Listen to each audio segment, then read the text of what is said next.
In this video, we'll be talking about how you can draw a realistic looking hair. Coming up. So the first step is to draw lines that go in the direction of the hair. You see, the lines that I'm creating now would serve as the base layer, and I'm using a 2B pencil here to create these lines. And as I'm creating the lines, I'm also trying to map the shadows for the hair. So what I'm basically doing is I look at the direction that the hair is going and I use lines to actually emphasize that direction. The next step is to use a charcoal pencil to darken these lines.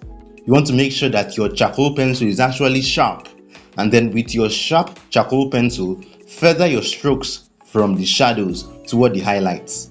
It's simply like you are flicking your strokes. So you flick your strokes from the shadows to the highlights like you are gradienting. It's actually very simple to create realistic looking hair. You just need to create a gradient, but that gradient will be in a form of strokes that will go from the shadows to the highlights, from the dark areas to the light areas. So after going in with my charcoal pencil, I am using my blending stump to smoothen out those lines that I have created. But you want to also note how you blend these strokes. You also want to use the technique you use to draw those lines. Don't blend in back and forth motions. You want to blend in the direction that the hair is going. If you choose to blend in back and forth motions without actually blending the direction of the hair, you would create some stop and start points, and these blotches would ruin your drawing. After blending, I can see that I still need to go darker with the hair. So I'm going in with my charcoal pencil to add more dark lines to the drawing. So you will notice in this hair strand that I am drawing now, the highlights where the center is actually too bright. So to reduce the brightness in the highlights of this hair strand, I am going in with my 2B pencil to create more lines and to darken these highlights. And after I actually create these highlights, I will blend with my blending stump, also making sure I blend in the direction of the hair. And to be honest, the process is actually pretty much the same. I just first create a base layer with my 2B pencil. After creating with my 2B pencil, I layer with my charcoal pencil. And after I layer with my charcoal pencil, I blend it out. When you draw with your charcoal pencil, please make sure you actually take note of this. Don't add pressure on your charcoal pencil right away. What you want to do is that you want to shade lightly with your charcoal pencil first. First, lay the shadows lightly with your charcoal pencil. Then as you continue to progress, you can add more pressure to your charcoal pencil to darken it. And of course, I also make sure I blend after darkening with the charcoal pencil. Another very important tip that you want to keep in mind if you are using your charcoal pencil to draw is that you don't want to add too much graphite pencil as the base layer. You would notice that I only go once or twice with my graphite pencil. After I layer about once or twice with my 2B pencil, I go straight away with my charcoal pencil to draw.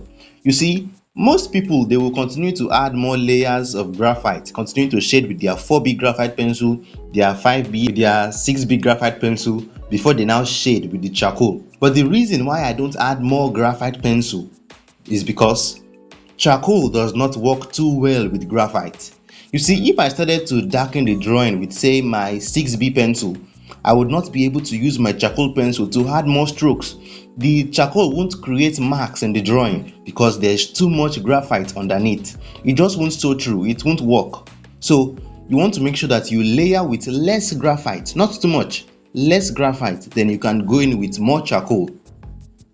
But this probably won't be the case if you are using a dark colored pencil. When you are blending, you can just imitate what I am doing. I am using my blending stump to blend in the direction of the hair, but you really do not have to use a blending stump. If you have a cotton bud, Q-tip, or a brush, you can use that as well. And in fact, I would advise that you use your brush to blend your hair, because blending with the brush will make your hair smoother. With the brush, you'll be able to eliminate the crispiness of the strokes. You see, one beginner mistake I see many beginners make is that they try to draw every single strand of the hair, and really that would not work. You see, I tried drawing every strand of the hair and I started to question my sanity.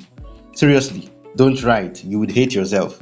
Rather, you want to divide the hair into sections. Though the lines that I drew on my paper are light, but you can actually see how I divided the hair into sections.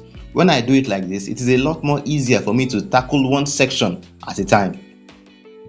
And you will also notice that I prefer to focus on one section Finish that section completely, then I will move on to the other section.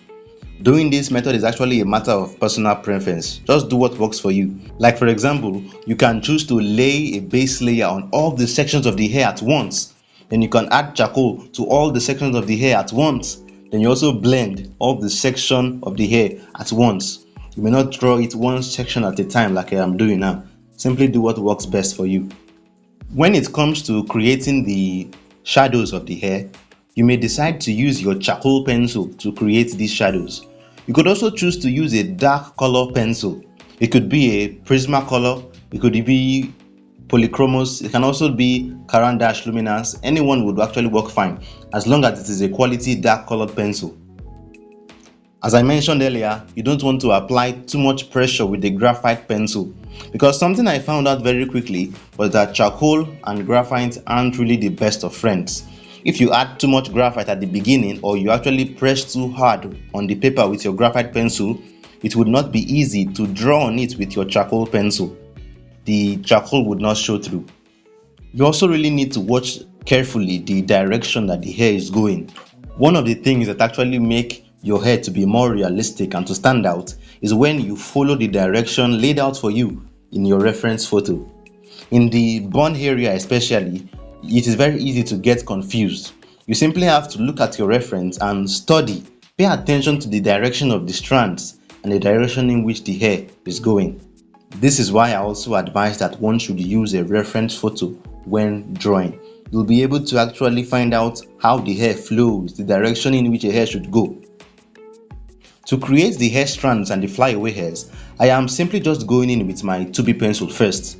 After I create the flyaway hairs with my 2B pencil, I use my charcoal to make the strands darker. It is also very important that you keep your pencils very sharp. Yes, I agree that it is very tiring to continue to sharpen your pencil regularly, over and over again, especially when it comes to the charcoal pencil. The charcoal pencil becomes blunt pretty easily. But no matter how much of a pain it might be to continue to sharpen your pencil, you really have no choice. You just have to make sure you keep that pencil sharp. You want your lines looking crisp and sharp, and you cannot achieve that with a blunt pencil. This is why you have to continue to forget the pain and just sharpen the pencil. Oh gosh, the things we do for realism. Even though I've said this 15,000 times, let me still repeat for those at the back. Make sure you start with a light pencil for the base layer. If you are creating a realistic drawing, you just have to start with a light base layer. Don't go with your dark pencil straight away. You could use a 2B pencil or a 4B pencil to create the base lines. Then you can darken with your charcoal later on. When layering with your charcoal too, don't add too much pressure with your charcoal at the beginning and make it dark immediately. Shade lightly with your charcoal first. Then as you progress, you can continue to add more pressure to your charcoal pencil. Many beginners hate drawing the hair, but if it makes you feel any better, I also hate drawing the hair too. Things are wonderful when I'm drawing the eyes, when I'm drawing the nose, the lips, but when I get to the hair, I just lose all my enthusiasm. So if you find it hard to draw the hair like I did, you can just practice what I also did too. I made sure that I practice drawing the hair alone first, so that I can actually get better at drawing the hair. Then, as I continued to improve with my hair drawing skills, I began to be more enthusiastic about drawing it. I am not going to talk about drawing the face because this is actually a hair tutorial video. So do this. Click the video on the screen now so that you can find out my exact process step by step how I drew this realistic face. Watch that and I'll see you there.